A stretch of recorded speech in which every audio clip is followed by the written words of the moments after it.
By the 1st of June, 1941, Margaret Howard had broken her 100th German Naval Enigma message, and the achievement felt like ashes in her mouth.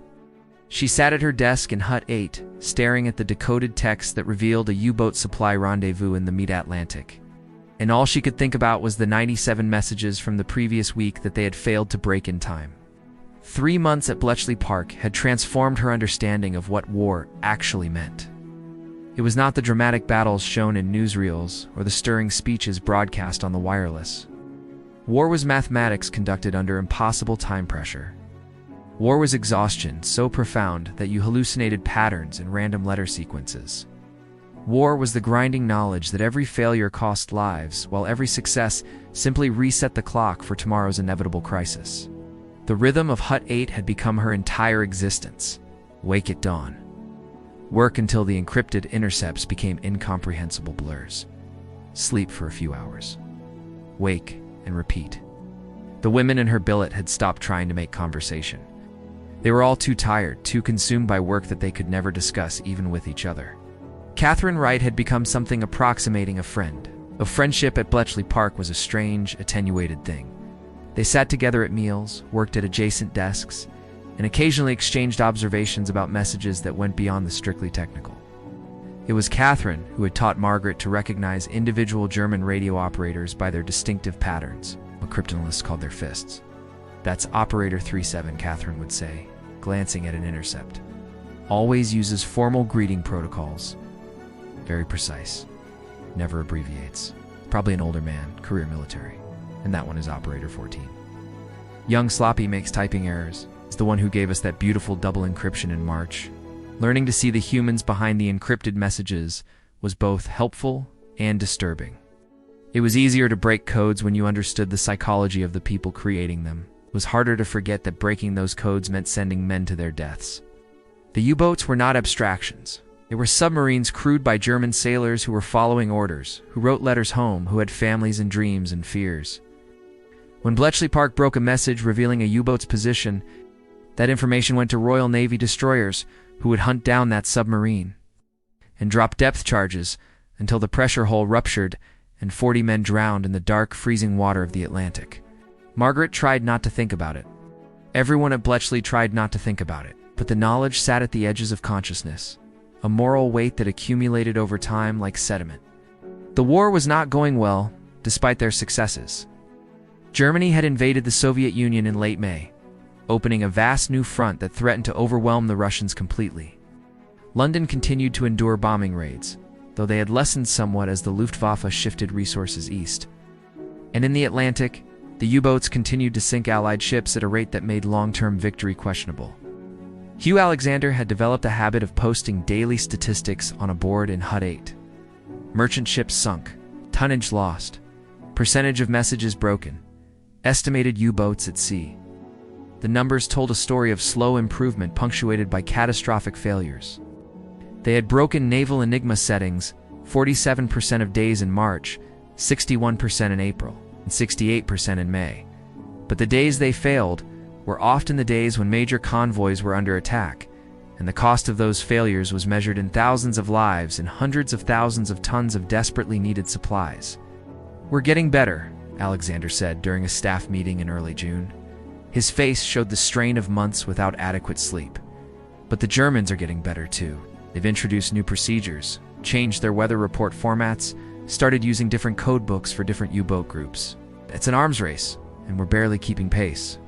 That afternoon, Margaret was assigned to work on a new type of problem.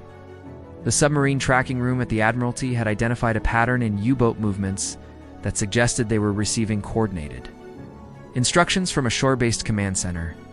But the messages that should have contained those instructions were encrypted with a variant of Naval Enigma that used four-rotors instead of 3, exponentially increasing the complexity of the cipher. "We call it Shark," explained Richard Pendard, one of the senior cryptanalysts in Hut 8. "The Germans introduced it 2 months ago for their long-range Atlantic U-boats. We haven't broken a single Shark message yet. The fourth rotor adds so much additional complexity that the bomb machines can't process it in reasonable time. We're essentially blind to the most dangerous U-boats operating in the most critical area of the Atlantic." He spread out a series of intercepts on the table. What I need you to do is analyze these messages structurally. Don't try to decrypt them. Just look for patterns, anomalies, anything that might give us a foothold. Maybe the operators are making errors. Maybe the command center is following predictable routines. I don't know. But we need something, or Shark is going to become our worst nightmare. Margaret spent the next 2 weeks studying Shark intercepts with an intensity that bordered on obsession. She covered the walls of her billet with charts and graphs, ignoring the concerned looks from the other women. She took her meals at her desk, eating mechanically while staring at letter frequencies and message lengths. She dreamed in encrypted text, waking in the middle of the night with half-formed theories that dissolved into nonsense when she tried to write them down. The problem was genuinely difficult in ways that three-router Naval Enigma was not. With 3 rotors, the bomb machines could test all possible settings in a reasonable time frame, if provided with a good crib. With 4 rotors, the search space became so vast that even the bombs would take days to find the correct settings, by which time the daily cipher would have changed and the intelligence would be worthless. They needed a shortcut, a weakness, an error pattern that would eliminate most of the search space before running the bombs. On the 17th of June, Margaret found something strange. She was analyzing message lengths, a tedious task that most cryptanalysts avoided because it rarely yielded useful intelligence. But Margaret had developed a theory that message length might correlate with content type, which in turn might provide cribs for decryption. The Shark messages varied widely in length, from as short as 40 characters to as long as 300. But there was a clustering pattern. Many messages were exactly 83 characters long, and the others were exactly 112 characters. The specific lengths appeared far more frequently than random distribution would suggest. "Catherine," she said, her voice cracking from disuse, "look at this. The message lengths aren't random. There are preferred lengths, specific character counts that appear much more often than they should." Catherine examined the data. Could be standardized message formats, weather reports, position updates, supply requests. Each type of message might follow a template of specific length. Exactly. Which means if we can identify what type of message we're looking at, based purely on length, we might be able to guess its content. And if we can guess its content, we can derive cribs for the bomb. It was not a complete solution. Message length alone could not break Shark. But it was a start, a small crack in an otherwise impenetrable wall. Margaret took her findings to Hugh Alexander, who studied her charts with growing interest. "This is good work," he said finally. "It's not sufficient on its own, but it's a direction. The problem is, we still need to reduce the search space by several orders of magnitude before the bombs can be useful." "What if we combine multiple approaches?" Margaret asked. "Message length to determine type, frequency analysis to identify probable high-frequency letters, traffic analysis to map which USEO dots are communicating with each other. None of them break Shark individually, but together they might narrow the possibilities enough for brute force to work." Alexander looked at her with something that might have been respect. "You're thinking like a cryptanalyst now, not just solving the problem in front of you, but understanding the larger system. Good work with Pendard, and develop this into a formal methodology. I'll assign you additional staff." The additional staff turned out to be a team of 6 women recruited from Cambridge mathematics programs. They were brilliant, young, terrified, and overwhelmed by the scale of what they were being asked to do. Margaret, at 22, found herself in the bizarre position of being a senior analyst training people who in many cases had better academic credentials than she did. "The key," she told them during their first training session, "is to remember that we're not fighting machines. We're fighting humans who are using machines. The Enigma cipher is theoretically very strong, but human behavior creates vulnerabilities. Operators get tired and make mistakes. Commanders follow predictable routines. Shore stations use standardized formats. Find those human patterns, and the mathematical patterns become solvable." They worked through July as the war continued its grim progression. The Soviet Union was collapsing under the German onslaught, with entire armies being encircled and destroyed. The British offensive in North Africa had stalled. American entry into the war seemed increasingly likely, but had not yet materialized. And in the Atlantic, merchant ships continued to sink. The breakthrough came on the 23rd of July in the most unexpected way possible. A U-boat operating in the mid-Atlantic sent what appeared to be a routine position report at 1400 hours, But the radio operator made an error. He encrypted the message twice. Once with the correct shark settings, and once with the three-rotor Naval Enigma settings they had used the previous month. The intercept station at Scarborough picked up both transmissions. The second, encrypted with the old three-rotor settings, was relatively easy to break. It revealed the plain text of the message, a simple position report with current coordinates and fuel status, which meant they now had both the plain text and the ciphertext for the same message encrypted with shark settings. "This is it," Margaret said, her hands trembling as she held the two messages side by side. "This is our way in. We have a known plain text encrypted with unknown shark settings. If we can work backward from this, we can figure out the fourth rotor's wiring and position." What followed was 72 hours of the most intense mathematical work Margaret had ever experienced. The entire hut, 8 staff focused on the problem, approaching it from multiple angles simultaneously. They modified bomb machines to test four-rotor settings. They analyzed the relationship between plain text and ciphertext, character by character. They worked through the night and through the following day and through the next night, sustained by terrible tea and the knowledge that they were closer than they had ever been to breaking shark. At 4 a.m, on the 26th of July, the modified bomb produced its first four-rotor stop. They tested it on a recent shark intercept. Plain text German emerged from the Enigma machine. The room erupted in muted cheers. People embraced each other, laughed, cried. Hugh Alexander called the Admiralty immediately to report the break. Catherine grabbed Margaret's hands and squeezed them hard, her eyes bright with exhaustion and triumph. "You did it," she said. "Your message length analysis gave us the framework. Your training team found the double encryption. This is your break, Margaret." But Margaret felt strangely hollow. Yes. They had broken shark. Yes.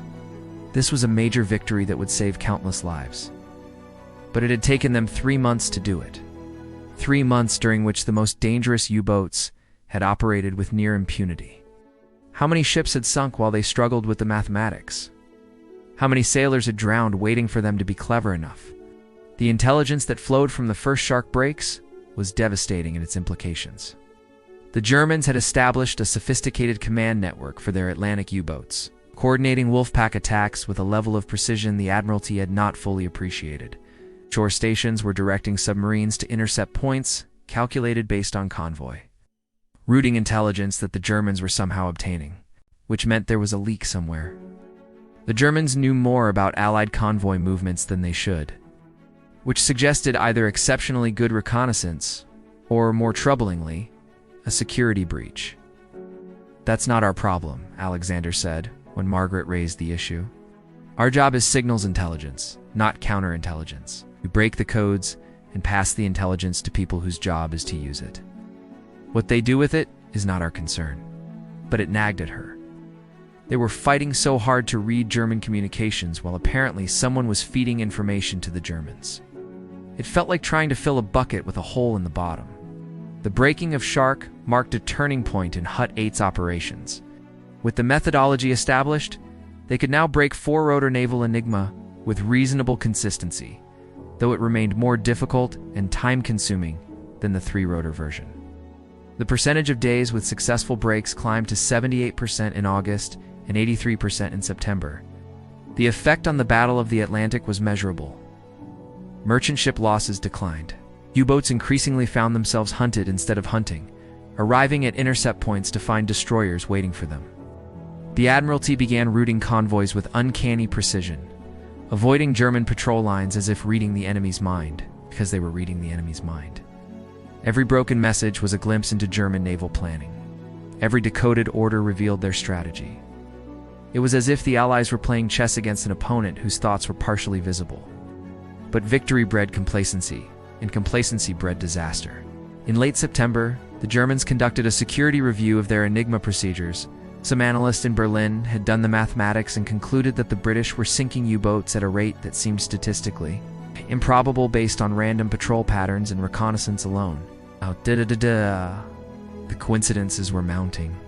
Convoys that altered course just before interception. U-boat supply ships discovered and destroyed in remote locations they should have reached safely. coded messages that seemed to produce suspiciously effective Allied responses. The Germans did not conclude their cipher was broken. It remained impossible in their minds. But they did implement new security measures, stricter radio discipline, more varied message formats, randomized procedures that eliminated many of the predictable patterns Bletchley Park relied upon. The effect was immediate and catastrophic. The break rate for Naval Enigma plummeted from 83% to 41% in the first week of October. Shark became even harder, with days passing without a single successful decryption. And in the Atlantic, U-boats began sinking ships at rates not seen since the spring. "We're losing it," Alexander said during an emergency staff meeting. His voice was hollow with exhaustion. "The Germans have changed something fundamental in their procedures, and we haven't figured out what yet. Till we do, we're back to being partially blind. People are dying because of it." Margaret stared at the newest intercepts, seeing only impenetrable chaos where once she had seen solvable patterns. The U-boats were winning again, and Bletchley Park, for all its brilliance and dedication, was failing to stop them.